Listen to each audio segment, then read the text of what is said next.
একটু থামুন, এই ভিডিওটা শেষ না করে স্ক্রল করবেন না, কারণ এখন যে কথাগুলো শুনবেন সেগুলো কোনো গল্প নয়, এগুলো রাসূলুল্লাহ সাল্লাল্লাহু আলাইহি ওয়াসাল্লামের সতর্কবার্তা।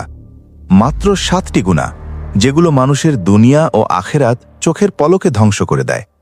আপনি কি নিশ্চিত এই তালিকায় আপনার নাম নেই? রাসূলুল্লাহ সাল্লাল্লাহু আলাইহি ওয়াসাল্লাম বলেছেন, 7টি ধ্বংসাত্মক গুনাহ থেকে বেঁচে থাকো।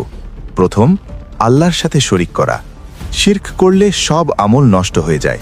দ্বিতীয়, জাদু করা ও জাদুতে বিশ্বাস করা। যেটাকে সমাধান মনে করা হয় সেটাই কুফরির দরজা।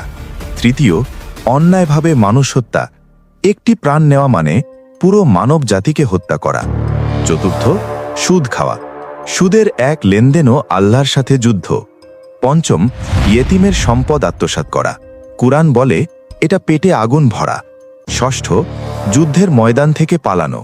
এটা ঈমান ধ্বংস করে। সপ্তম, নিষ্পাপ নারীর ওপর মিথ্যা অপবাদ। একটি মিথ্যা কথা দুনিয়া ও আখেরাত শেষ করে দেয়।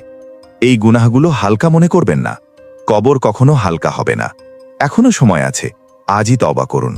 হে আল্লাহ, আমাদের এসব কবিরা গুনাহ থেকে হেফাজত করুন। আমিন।